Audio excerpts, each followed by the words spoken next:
Did you know? Traveler's Tales tries to make sure that the vehicles and creatures in LEGO games are buildable with actual LEGO toys. When making art for the LEGO games, Traveler's Tales first searches a database of characters that have already been officially designed. If a model exists, they simply recreate it in their 3D modeling software. However, if a model does not exist yet, they must work with the LEGO company to make a 3D model that meets their standards. Traveler's Tales keeps an extensive library of actual physical LEGO pieces that they use to build models for their games. Charles McNair, model design director on LEGO Batman 3, explained in an interview with Game Informer that they test out their designs by building them in real life. Their goal is that if someone playing the game presses pause, they'll be able to recreate the models themselves with LEGO using only the game as a reference. The developers also work with the LEGO company to make sure that their newly created models appear as if they would be safe for children, as if they were a real plastic toy. The LEGO games are filled with numerous comedic moments. Traveler's Tales injects humor into these games because they want them to be approachable to young players who might be unfamiliar with the often serious source material. The developers' hope is that these players will become interested in the franchises and go watch the original work. There's also an ongoing tradition in LEGO games where the credits have humorous nods to future titles. For example, in 2013's Lego Marvel Superheroes, there was a scene after the credits where an unknown figure leaps in front of the moon, creating a silhouette familiar to the bat signal. Although this hero is revealed to be Black Panther, this appears to have been a nod to Batman, and a tease for Traveler's Tales' next game, Lego Batman 3 Beyond Gotham. Beyond Gotham ends with a team of heroes resembling the Avengers exiting a portal, but they are revealed to be just a group of various DC characters. This was a tease for Lego Marvel's Avengers. While working on comic book franchises, Traveler's Tales got to work with industry veterans such as Stan Lee. In an interview with The Nerdist about Lego Marvel's Avengers, Lee said that he likes doing voiceover work because it's like being an actor without having to really act. Earlier in that same interview, he also confessed that during his voiceover for Lego Marvel's Avengers, he had trouble saying pew pew. He said that he didn't quite know how to say it. In the PlayStation Vita version of Lego Lord of the Rings, there's an interaction where Legolas exclaims they're taking the Hobbits to Isengard. If the player repeatedly uses this interaction, it will trigger an edited version of the line identical to how it was used in the 2005 viral remix by Erwin Beekfield. The Hobbits, the Hobbits, the Hobbits, the Hobbits, to Isengard, to Isengard, the Hobbits, the Hobbits, the Hobbits, the Hobbits, to Isengard, to Isengard. Additionally, the PC and console versions of the game feature an achievement called Taking the Hobbits to Isengard, which requires the player to take at least one version of each of the playable Hobbits to Isengard in the game. Traveler's Tales use the actual map of Middle-earth to guide their recreations of the areas seen in the films. Each location is in the correct place on the map in relation to the other areas in the game. During the cutscene at the end of the level Weathertop, the Matrix character Agent Smith can be seen behind Elrond. Both Smith and Elrond were played by Hugo Weaving.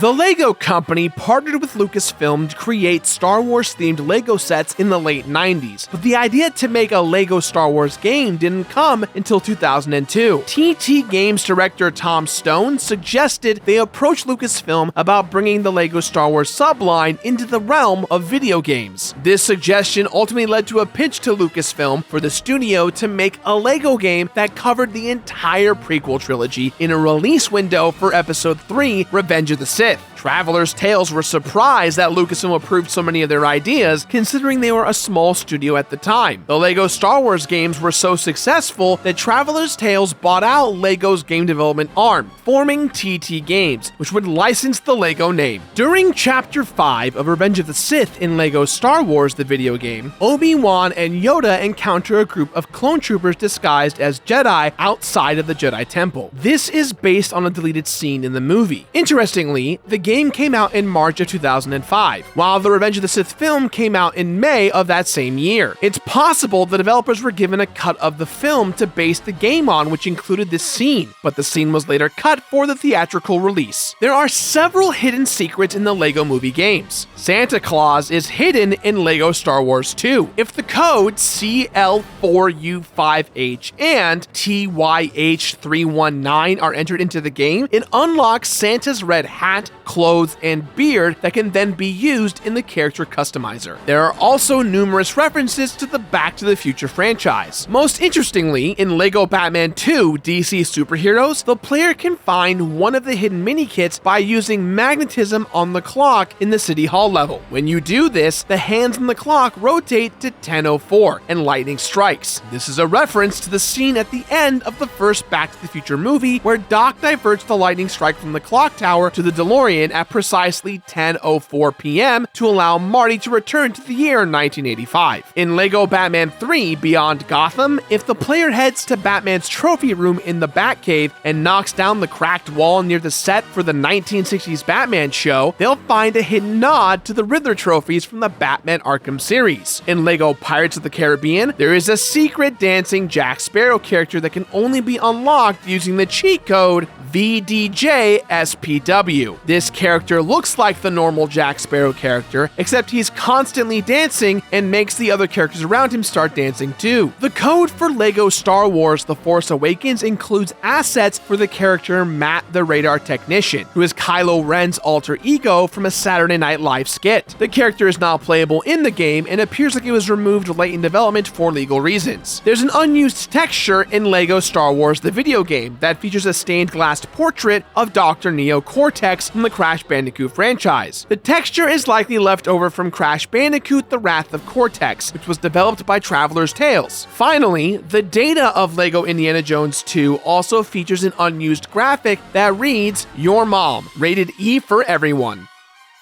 Did you also know that the entire development team for Lego Island was fired a day before the game released? Or that the Lego company got into gaming because they saw the industry as a threat? For more facts on that, check out the Did You Know Gaming video on Lego games. And hey, for those of you who don't know who I am the Completionist, and I did a video very recently on Lego Marvel's Avengers. You can click or tap both those videos right here on screen. Thanks for watching!